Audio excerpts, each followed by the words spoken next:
పావుని పూజ చేయడం అన్నది అసలు ఎంతవరకు సాధ్యమయ్యే విషయం? అది నిజంగా త్రికరణ శుద్ధిగా, అంటే నిజంగా పాము బయటకు వచ్చింది అనుకోండి, ఎవరైనా నిలబడతారా? అక్కడ నిలబడరు కదా. ఇక భక్తి అన్న మాట దాని ఎందు ఎలా కుదురుతుంది? ఎందుకు తీసుకొచ్చినట్టు అసలు ఈ నాగుల చవితి తిథిని? దీనికి ఆంతరమునందు ఒక గొప్ప అభ్యున్నతి కారకం ఉన్నది. దాన్ని పట్టుకోగలిగితే చాలా గొప్ప విషయం. చూడండి, మీరు మన దేవతా స్వరూపాల్ని చూస్తే మన దేవతలందరూ కూడా నాగులను ఆభరణములుగా ధరిస్తారు, యజ్ఞోపవీతములుగా ధరిస్తారు, వడ్డాణములుగా పెట్టుకుంటారు. మీరు వినాయకుణ్ణి చూడండి, వడ్డాణంగా పావునే పెట్టుకుంటాడు. అలాగే యజ్ఞోపవీతంగా, నాగయజ్ఞోపవీతం కింద పావుని యజ్ఞోపవీతంగా వేసుకుంటాడు. పరమశివుడు అసలు సరే పావులను ఆభరణములుగా తీసుకోవడం అనేటటువంటిది లోకంలో అన్ని చోట్ల ఉంది.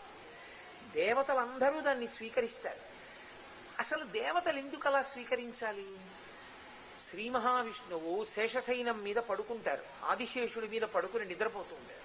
అసలు శ్రీవిల్లిపుత్తూరులో అయితే శ్రీకృష్ణ పరమాత్మ పక్కన, శ్రీమన్నారాయణుడి పక్కన శేషుడు కూడా ఉంటాడు సమానంగా పీఠం మీద.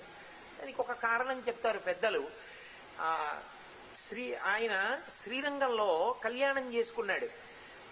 పెరియాళ్వారి యొక్క కుమార్తె అయినటువంటి గోదాదేవిని చేసుకుంటే పెరియాళ్వారు పెద్ద హడావిడి చేశారు. నా కుమార్తెను నువ్వు ఇచ్చిన వాడివి, నువ్వే వివాహం చేసుకుని నీలో కలిపేసుకున్న వాడివి నువ్వే, నన్ను ఇంత అన్యాయం చేస్తావా అని. పోనీలేవయా, నువ్వు చూసుకోవడానికి వీలుగా నీ ఊరే వచ్చి పెళ్లి చేసుకుని మీ ఊళ్ళోనే గుళ్ళో ఉంటానన్నాడు. ఆయన ఇలా ఈ మాట చెప్పగానే శేషుడు ఆయన్ని తీసుకొచ్చాడు. ఆయన రాలేనివాడని కాదు, కానీ ఆయన ఆర్తిని గమనించి శేషుడు వెంటనే ఆయన్ని గోదాదేవిని శ్రీవిల్లిపుత్తూరు తీసుకొచ్చారు.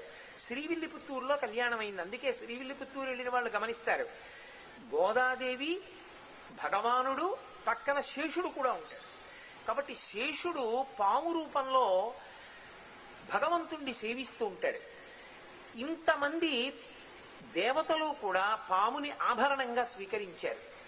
కానీ గమ్మత్తు ఏమిటంటే, పాముకి వ్యతిరేకమైనవి, పాముకి బద్ధశత్రువులైన వాటిని కూడా వాళ్ళు వాహనములుగా, ఆభరణములుగా స్వీకరించారు. మీరు చూడండి, పాముకి ప్రధానమైనవి ఆగర్భ శత్రువులైనవి రెండు. మొట్టమొదటిది గరుత్మంతుడు, గరుడ పక్షి. ఇప్పటికీ అంతే గ్రద్ద. గరుత్మంతుడు ఎంత ప్రబలమైన శత్రువో మళ్ళీ అంత ప్రబలమైన శత్రువు నెమలి. నెమలి పాము కనపడితే తన ముక్కుతో కొట్టి చంపేస్తుంది. అలాగే గరుడ పక్షి పాము కనపడితే తన గోళ్లతో తన్నుకుపోయి పావును తినేస్తుంది కూడా. గరుత్మంతుడు సర్పములను తింటాడు. ఇప్పటికీ గ్రద్దలన్నీ పావును తింటాయి. కాబట్టి ఇవి రెండు ఆగర్భ శత్రువులు. ఇవి కాకుండా మూడవది ఒకటి ఉంది, అది ముంగిస. కానీ ముంగిస పావుకి నిజానికి ఆగర్భ శత్రువు కాదు. రెండు తిరుగుతూ ఉంటాయి. ముంగిస పాము ఎదురెదురుగుండా తటస్థపడితే మాత్రం ముంగిస పాముని చంపేస్తుంది. నిర్భయంగా పాము ఎక్కడుంటుందో ముంగిస కూడా అక్కడే ఉంటుంది. అది బొరియలో ఉంటుంది, ఇది బొరియలో ఉంటుంది. అది దీనికి ఎదురొస్తే మాత్రం ముంగిస పాముని చంపుతుంది. చిత్రం ఏమిటో తెలుసా?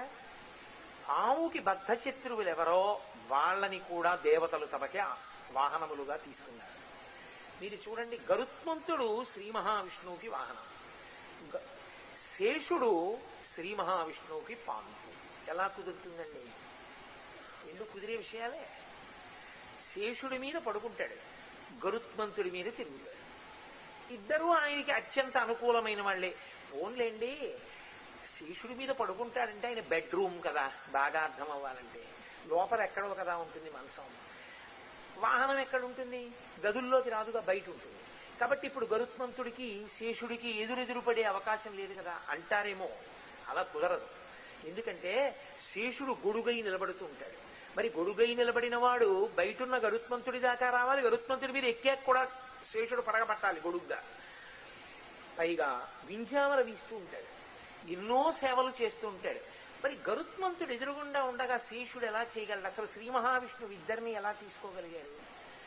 సుబ్రహ్మణ్యుణ్ణి నాగస్వరూపంగా పూజ చేయడం ఎన్నో చోట్ల సంప్రదాయం ఉంది.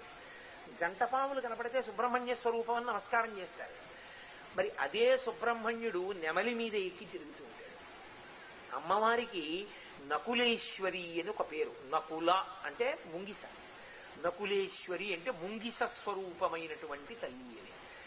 ఆవిడేమో ముంగిస స్వరూపంలో ఉంది, సుబ్రహ్మణ్యుడేమో నెమలి మీద కూర్చున్నాడు, శ్రీ మహావిష్ణువేమో గరుత్మంతుడి మీద కూర్చున్నాడు. వీళ్ళు ముగ్గురు పావుతో సంబంధం ఉన్నవాళ్ళు. ఎలా కుదురుతుంది? అది అమ్మవారికి ఎక్కడుందండి పావుతో సంబంధం అంటారేమో. కుండలిని యోగం అమ్మవారికి సర్పస్వరూపంలోనే ఉంటుంది. మరి సర్పంతో ఆనుకూల్యత ఉంది, సర్పంతో ప్రతికూలత ఉంది. ఇవి ఎలా అనుసంధానం అంటే మనకి సర్పము రెండు విషయాలకి సంకేతముగా చెప్పబడుతుంది. ఒక సర్పము పాడు చేసే సర్పం, ఒక సర్పం మనిషిని ఉద్ధరణలోకి తీసుకెళ్లగలిగినటువంటి సర్పం. ఏ సర్పం పాడు చేస్తుంది అంటే మనిషిలో ఉన్నటువంటి తేజస్సుని కేవలముగా ఇంద్రియ లౌల్యము కొరకు తనకన్నా భిన్నమైనటువంటి లింగస్వరూపమునందు కలిగినటువంటి అనురక్తి చేత తన తేజస్సుని చాలా ఎక్కువగా క్షయం చేసేసుకునేటటువంటి వాళ్ళు, పోగొట్టుకునే వాళ్ళు ఎవరుంటారో వాళ్ళు బ్రహ్మమునందు నిలబడలేరు, యోగమునందు నిలబడలేరు, తేజస్సుని పొందలేరు, ధారణలో ఉండలేరు, జ్ఞాపక శక్తి ఉండదు. అటువంటి వారెవరో వారి ఎందున్నటువంటి పాము తేజస్సుని క్షీణం చేసే పాము అంటారు. అది కుండలినిలో పడుకుని ఉంటుంది ఎప్పుడు మూలాధార చక్రంలో, పైకి లేవలేదు అని గుర్తు ఆ పాము. ఆ సర్పం ఏదైతే ఉందో అది తేజస్సునంతటినీ కూడా అధోముఖంగా కిందకి వెళ్ళిపోయేటట్టు చేస్తుంది. దాని వలన భగవంతుణ్ణి చేరుకునేటటువంటి దిశగా వెళ్ళలేడు. రెండవ పాము ఉద్ధరణ కల్పించగలిగిన పాము. ఈ ఉద్ధరణ కల్పించగలిగిన పాము భగవంతుని యందు నిష్ఠతో, భగవంతుని యందు సేవ చెయ్యాలని బ్రహ్మచర్యమునందు పూనికతో నిలబడగలిగి ఉంటాడు, భగవద్భక్తితో నిలబడి ఉంటాడు. అలా నిలబడిన వాడు తేజస్సుని ఓజస్సుగా మార్చుకుంటాడు. అలా మార్చుకోగలిగినటువంటి వాడెవరున్నాడో వాడు మనిషిని ఉన్నత పదం వైపుకి నడిపించగలిగినటువంటి సర్పానుగ్రహమును పొందినవాడు అని గుర్తు.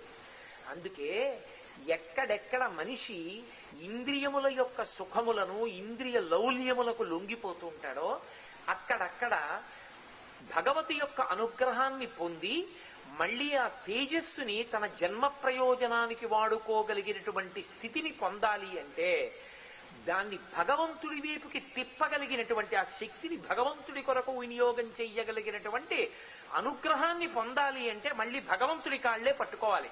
అందుకే సుబ్రహ్మణ్యుడి కాళ్ళు పట్టుకున్నారనుకోండి, నెమలిగా ఉండి చెడుపావుని చంపుతాడు. అంటే ఎప్పుడు ఇంద్రియముల యొక్క సుఖాన్ని కోరుకునేటటువంటి స్థితి నుంచి దాటిస్తాడు. అప్పుడు నెమలి పావుని చంపుతుంది. అంటే మిమ్మల్ని పాడు చేసే పావుని చంపగలిగినటువంటి స్థితిని దేవతలు మీకు ఇస్తారు. అందుకని ఆనుకూల్యతగా ఆభరణములుగా ధరిస్తారు. రెండు, గరుత్మంతుణ్ణి పంపాడనుకోండి పావుని చంపుతుంది.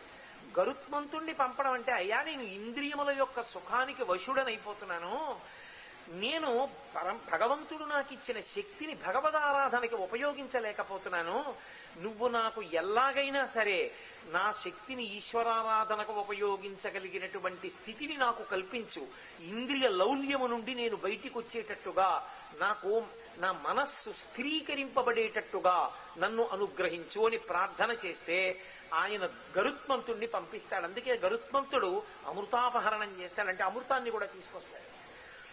అంటే పాడు చేసే పావుని చంపి పనికొచ్చేటటువంటి పావుని మిగలుస్తాడు. దాని వలన యోగశక్తి చేత అంటే పైకి వెళ్ళగలిగినటువంటి స్థితిని పొందుతాడు, యోగంలో ప్రవేశించగలుగుతాడు.